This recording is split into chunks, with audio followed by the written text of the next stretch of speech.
طبعا مش محتاج اقول لك دلوقتي ان الاي اي حرفيا بقى موجود في كل شغلنا، وبقى بيوفر علينا وقت ومجهود كبير جدا، وخلينا نعمل حاجات مالهاش تخصصنا اصلا زي ال 3 دي مثلا. والدليل على كده ان اخر بروجكت براندنج نزلته عندي، ناس كتير سالتني ازاي حولت اللوجو بتاعك ال 2 دي ده لشكل 3 دي زي ما انتم شايفين كده. وكتير بقى من الاسئله اللي جات لي، انت عملته ببلندر او باي برنامج من برامج ال 3 دي؟ والحقيقه انا ما جيتش جنب برامج ال 3 دي خالص، لان ده كله متطبق بالاي اي، وده اللي هنشوفه دلوقتي في الفيديو ده. فعايزك في الاول كده تصلي على النبي، ومن غير ما اضيع وقتك حضر القهوه بتاعتك ويلا بينا نشوف هنطبق الكلام ده ازاي. طيب هنا هنستخدم ادوبي فري فلاي، وده اللي هنطلع بيه شكل اللوجو نخليه 3 دي. هنضغط هنا على جنريت.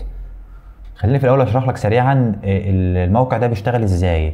هنا شكل المخرجات اللي احنا عايزينها، وهنا على الشمال هنا جنرال سيتنج والكونتنت تايب والريفرنس والكومبوزيشن والستايل والكلام ده كله هشرحه معاكم دلوقتي، ولكن احنا هنخلي كل حاجه زي ما هي عشان نطلع بس شكل اللوجو اللي احنا عايزينه. هنا الاسبكت ريشيو هنخليها هنا على شكل مربع اللي هي سكوير، وهنيجي هنا على الريفرنس هنختار شكل اللوجو اللي احنا عايزين نطلعه 3 دي، فهنضغط عليها كده وهنختار شكل اللوجو اللي انا عايزه. تمام، ونقول له كونتينيو، وهنخلي السلايد ده على الاخر خالص، وهنسيب كل الاعداد دي زي ما هي كده. وهنا المكان ده هنستخدمه دلوقتي ولكن خلاه للاخر. نيجي على الافكتات والكلام ده كله مش هنستخدم منه حاجه، هنسيبه زي ما هما.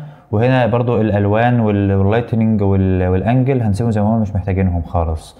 هنا بقى هنيجي على البرومبت، هنقول له اللي احنا عايزين نحول اللوجو بتاعنا ده لشكل 3 دي، فهنمسح الكلام ده خالص كده، وهنمسح كل الحاجات دي مش عايزينها، لان دي طبعا الموقع هو اللي مطلعها لنا. وهنيجي على حبيبنا جوجل ترانسليت، هنقول له يحول لنا الشعار لثلاثي الابعاد بخلفيه بيضاء وشكله زجاجي مع الحفاظ على اللون الاحمر. يعني اللي احنا عايزينه ايا كان بقى هو ايه نكتبه هنا، وناخد الترجمه بتاعتها بالانجليزي كده.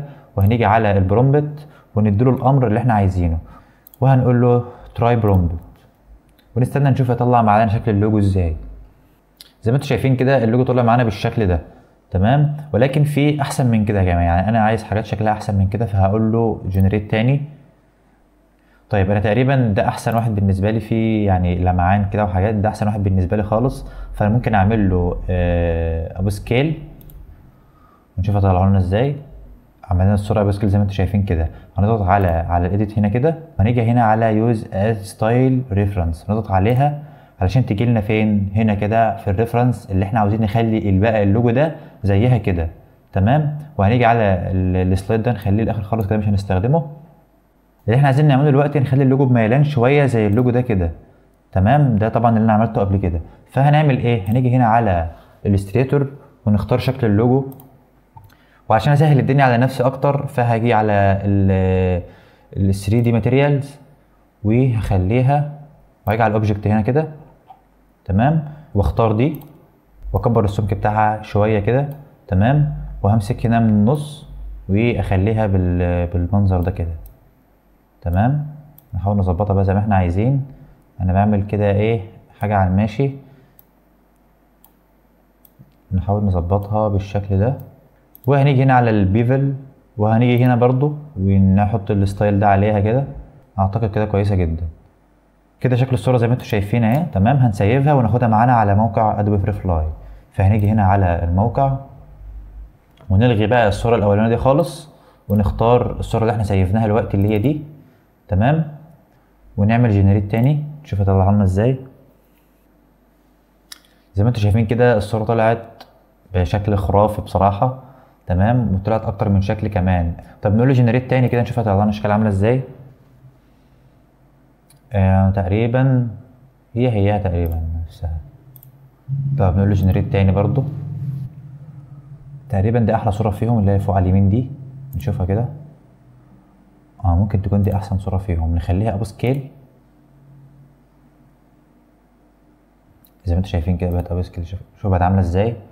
تمام، ممكن برضو ناخد الصوره دي في الكومبوزيشن ريفرنس نفسها، نقول له جنريت برضو كده نشوف.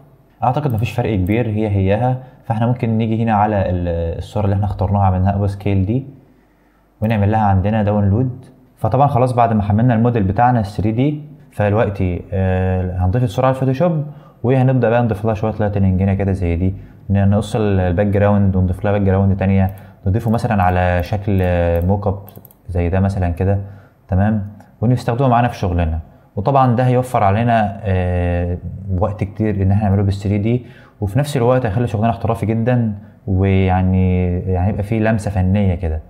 فبس كده وبس كده يا صديقي. هقول لك بقى الكلمتين اللي بيتقالوا في اخر الفيديو، ان هو تعمل لي سبسكرايب ولايك عشان الفيديو ينتشر بشكل اكبر لناس اكتر. وطبعا لو استفدت من المحتوى ده شاركه مع اصحابك او اي حد مهتم بنفس المحتوى بتاعنا. وكمان في حاجه مهمه، اكتب لي في الكومنتات هل طبقت الكلام ده قبل كده ولا لا، وممكن تشاركني بشغلك ده على تليجرام او انستجرام او اي بلاتفورم هتلاقيني موجود على كل المنصات. كان معكم كمال وحيد وسلام.